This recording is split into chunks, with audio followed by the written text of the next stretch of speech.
बच्चों आज हम व्याकरण में पाठ 8 विशेषण समझेंगे। मैंने माइंड मैप और पीपीटी में बताया आपको कि विशेषण क्या होते हैं। पीपीटी में मैंने इसके प्रकारों को भी अच्छे से बताया था, आपने पीपीटी को देखा होगा ध्यान से। तो विशेषण की परिभाषा बच्चों, हमने यहाँ उदाहरण में हम देखें कि यहाँ गुलाबी टोपी सुंदर बालक। टोपी की विशेषता क्या है कि वह गुलाबी है। बालक की विशेषता क्या है, वह सुंदर है। तो गुलाबी और सुंदर शब्द टोपी और बालक की सुंदरता को की विशेषता को बता रहे हैं। तो ऐसे शब्द जो शब्द संज्ञा और सर्वनाम की विशेषता बताते हैं उन्हें विशेषण कहते हैं। ऐसे शब्द जो संज्ञा और सर्वनाम की विशेषता बताते हैं उन्हें विशेषण कहते हैं। अब विशेषण की पहचान कैसे होती है ना, हम कैसे पहचानेंगे कि यह विशेषण है। तो विशेषण को पहचानने के लिए कैसा या कितना लगाकर प्रश्न करना चाहिए। जैसे मेरी साइकिल नीले रंग की है, हम प्रश्न कैसे बना सकते हैं इसका कि साइकिल कैसे रंग की है, तो उत्तर हमें प्राप्त होगा साइकिल नीले रंग की है। तो यदि हमें विशेषण को पहचानना है कि इसमें विशेषण क्या होगा, तो हम वहां पहचानने के लिए कैसा या कितना लगाकर प्रश्न कर सकते हैं। जैसे कि पर्स में कितने रुपए हैं, पर्स में 50, मेरे पर्स में 50 रुपए हैं, तो हम प्रश्न बना सकते हैं पर्स में कितने रुपए हैं। कितने, कैसा, ये लगाकर यदि हम वाक्य में प्रश्न बनाएं तो हमें जो उत्तर प्राप्त होगा वो विशेषण होगा। तो इस तरह से विशेषण को हम पहचान सकते हैं। अब हमने एक और शब्द की बात की थी कि विशेष्य क्या होता है ना। विशेषण तो जो संज्ञा और सर्वनाम की विशेषता बताते हैं उन्हें कहते हैं।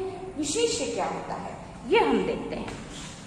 विशेषण में हमने कहा कि जो शब्द विशेषता बताते हैं उन्हें विशेषण कहते हैं, और विशेष्य में जिन शब्दों की विशेषता बताई जाती है उन्हें विशेष्य कहते हैं।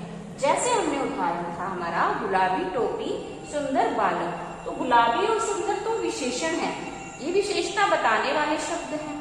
अब किनकी विशेषता ये बता रहे हैं, टोपी और बालक की। तो टोपी और बालक क्या है, विशेष्य है, क्योंकि इनकी विशेषता बताई जा रही है। ठीक है, तो ये आपको कंफ्यूज नहीं होना है इसमें कि विशेषण और विशेष्य क्या होता है।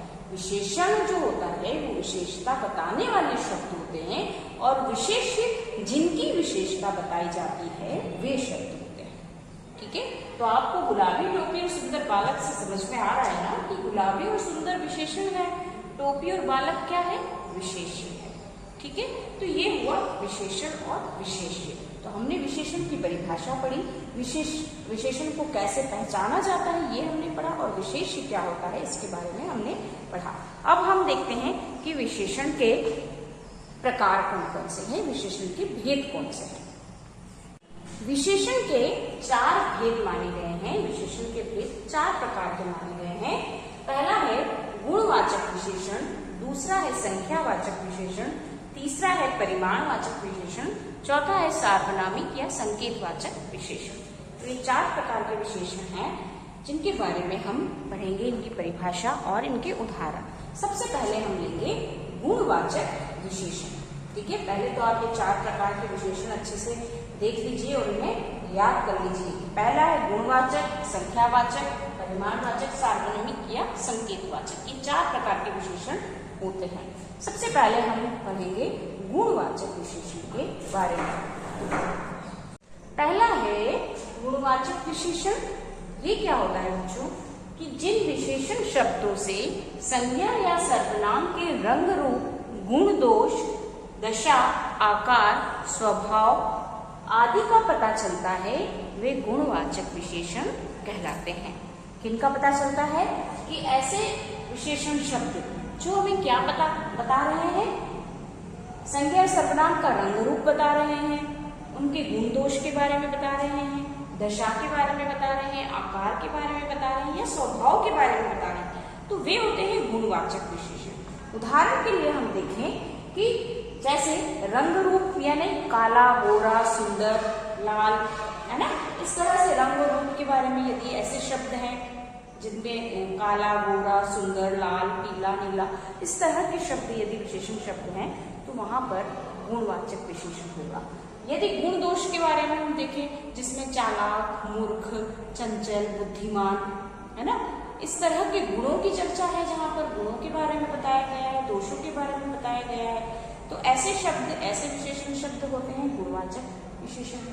दशा यानी स्थिति के बारे में कि बीमार है, बूढ़ा है, बच्चा है, बचपन है ना, तो ऐसी अगर दशा बताई जा रही है, ऐसी स्थिति बताई जा रही है, तो वहां पर भी गुणवाचक विशेषण होगा।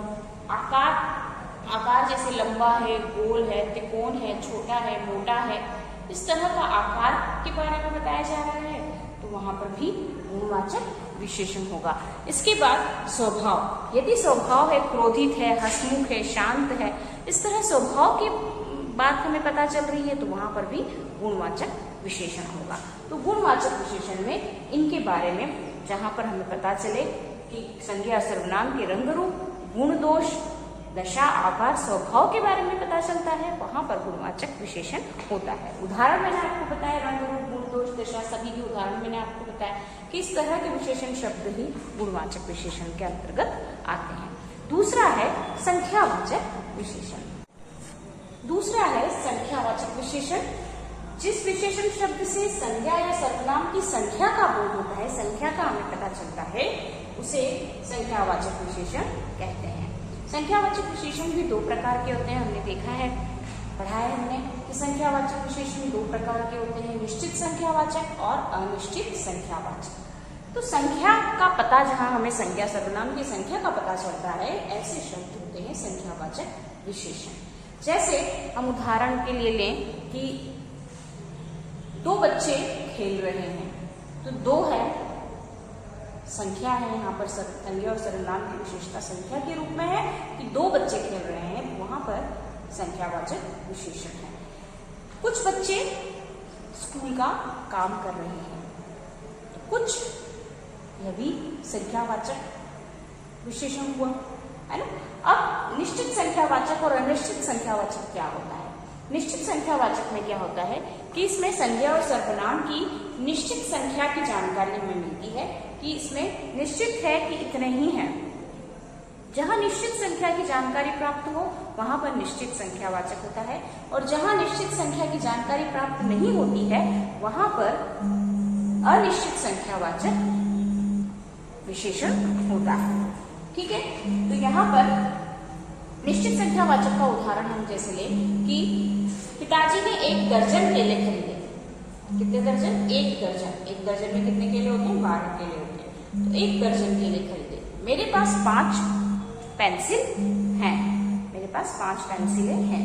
तो 1 दर्जन, ये सब क्या है? निश्चित संख्या के बारे में हम बता रहे हैं।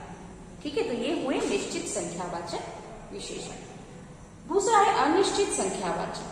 अनिश्चित संख्यावाचक में जहां निश्चित संख्या की जानकारी हमें प्राप्त नहीं होती है, जैसे सड़क पर कई गाड़ियां चल रही है, या मैदान में कुछ बच्चे खेल रहे हैं, तो कई, कुछ, ये अनिश्चित जानकारी हमें दे रहे हैं, संख्या इसमें निश्चित नहीं है, तो यहाँ पर अनिश्चित संख्यावाचक विशेषण होगा। तो ये दूसरे प्रकार का विशेषण है संख्यावाचक विशेषण। अब हम पढ़ेंगे तीसरे प्रकार का विशेषण। तीसरा विशेषण है परिमाणवाचक विशेषण। जिन विशेषण शब्दों से संज्ञा या सर्वनाम की मात्रा, वजन, माप आदि की जानकारी मिले, उन्हें परिमाणवाचक विशेषण कहते हैं। परिमाण क्या होता है बच्चों? क्वांटिटी। एक होता है परिणाम, है ना, एक तो होता है परिणाम, वो होता है रिजल्ट, है ना। ये नहीं, यहाँ पर क्या है हमारे पास, ये नहीं है, ये तो होता है रिजल्ट, नतीजा, हल। और हमारे पास क्या है? परिमाण। ये है परिमाण, ये होता है क्वांटिटी, मात्रा। ठीक है, क्वांटिटी जिसको कहते हैं, माप तोल जिसको कहते हैं, ये होता है परिमाण। तो परिमाणवाचक विशेषण में जिन विशेषण शब्दों से संज्ञा सर्वनाम की मात्रा, वजन, माप आदि की जानकारी मिलती है, उन्हें परिमाणवाचक विशेषण कहते हैं। अब संख्यावाचक की तरह ही ये भी दो प्रकार के होते हैं, निश्चित परिमाणवाचक और अनिश्चित परिमाणवाचक। ठीक है, यहाँ पर भी वही इनकी परिभाषा है कि जो विशेषण शब्द निश्चित मापतौल बताते हैं, निश्चित मापतौल बताते हैं, वे निश्चित परिमाणवाचक विशेषण होते हैं, और जो निश्चित मापतौल की जानकारी नहीं देते हैं वो अनिश्चित परिमाणवाचक विशेषण कहलाते हैं। जैसे उदाहरण हम ले परिमाणवाचक का कि तुम्हारी बोतल में कितना पानी है, मेरी बोतल में 1 लीटर पानी है, तो 1 लीटर है ना, और 1 लीटर के बाद जैसे 2 किलो मिर्ची, 1 लीटर दूध, 1 लीटर पानी, 2 किलो मिर्ची, ये सब परिमाणवाचक विशेषण। 1 किलो दूध, ये सब क्या है, परिमाण, जिसमें क्वांटिटी का पता हमें, माप तोल का पता हमें चल रहा है ना। ये संज्ञा शब्दों की माप तोल बता रहे हैं, 1 लीटर, 2 किलो, 3 किलो, तो ये सभी माप परिमाणवाचक विशेषण के अंतर्गत आएंगे। अब निश्चित परिमाणवाचक कैसे, जैसे जो विशेषण शब्द निश्चित माप तोल बताते हैं, जैसे 2 लीटर तेल है ना, 3 किलो चावल, 2 किलो शक्कर, तो ऐसे निश्चित मापतोल की जानकारी हमें मिल रही है, वहां पर क्या है, निश्चित परिमाणवाचक विशेषण ऐसे शब्द। और कुछ ऐसे हैं जैसे बहुत पानी या थोड़ी सी दाल है ना, ये बहुत, थोड़ा, थोड़ी, ये शब्द होते हैं अनिश्चित परिमाणवाचक, जिनमें हमें मापतोल का पता नहीं चलता है। तो ये हुआ तीसरा आपका विशेषण परिमाणवाचक विशेषण। अब है चौथे प्रकार का विशेषण आपका, वो हम देखते हैं। चौथे प्रकार का विशेषण है सार्वनामिक या संकेतवाचक विशेषण। अब जो सर्वनाम शब्द संज्ञा शब्द से पहले आकर उनकी विशेषता बताते हैं, उन्हें सार्वनामिक या संकेतवाचक विशेषण कहते हैं। कि ऐसे सर्वनाम शब्द जो संज्ञा शब्द से पहले आते हैं और उनकी विशेषता बताते हैं, कैसे, जैसे उदाहरण के लिए हम लें कि वह आदमी पापा को बुला रहा है, तो वह संज्ञा क्या है, आदमी है ना, तो आदमी के पहले क्या लगा है, सर्वनाम, तो यहाँ पर वह क्या है, सार्वनामिक विशेषण है। वह आदमी पापा को बुला रहा है, तो वह पर्टिकुलर वह आदमी, तो यहाँ पर वह आदमी की विशेषता है कि वही आदमी है, पापा को बुला रहा है, ठीक है। तो यहाँ पर वह क्या है, सार्वनामिक या संकेतवाचक विशेषण है। यह किताब मेरी है, तो यह किताब मेरी है, तो यह क्या है, सार्वनामिक विशेषण। किताब क्या है, संज्ञा है, तो संज्ञा के पहले ऐसे सर्वनाम शब्द जो संज्ञा के पहले जुड़कर उनकी विशेषता बताते हैं, संज्ञा की विशेषता बताते हैं, तो वहां पर सार्वनामिक विशेषण होता है। वे शब्द सार्वनामिक या संकेतवाचक विशेषण कहलाते हैं, ठीक है। तो 2 उदाहरण हमने इसके लिए, तो वह, यह, ये सभी सार्वनामिक विशेषण के अंतर्गत आते हैं। अब इसके बाद हमने पढ़ा था बच्चों, पीपीटी में मैंने आपको बताया था कि संख्यावाचक विशेषण और परिमाणवाचक विशेषण में क्या अंतर होता है, कि संख्यावाचक विशेषण को गिना जा सकता है और परिमाणवाचक विशेषण को गिना नहीं जा सकता, उसकी गिनती नहीं की जा सकती। कैसे, जैसे 1 दर्जन केले हैं तो ये संख्यावाचक है, 1 दर्जन को गिना जा सकता है ना। 1 दर्जन में 12 केले होते हैं तो हम उसे गिन सकते हैं, लेकिन परिमाणवाचक में 1 किलो चावल जो है, चावल को हम नहीं गिन सकते, है ना, चावल तो बहुत ही बारीक होता है, उसे गिनना मुश्किल है।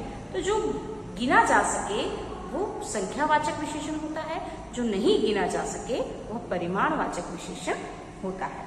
और इसके बाद हमने सर्वनाम और सार्वनामिक विशेषण में अंतर को भी पढ़ा था कि सर्वनाम क्या होते हैं, जो संज्ञा के स्थान पर प्रयोग में लिए जाते हैं, उन शब्दों को हम सर्वनाम शब्द कहते हैं। सार्वनामिक विशेषण क्या होते हैं, कि जो सार्वनामिक विशेषण क्या होते हैं, जो संज्ञा के पहले आकर उसकी विशेषता बताते हैं, उन्हें सार्वनामिक विशेषण कहते हैं, ठीक है बच्चों।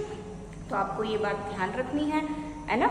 जैसे वह अभी अभी घर आया है, तो यहाँ पर वह क्या है, सर्वनाम। और अगर हम कहें कि वह लड़का अभी अभी घर आया है, तो यहाँ पर वह क्या हो गया, सार्वनामिक विशेषण हो गया।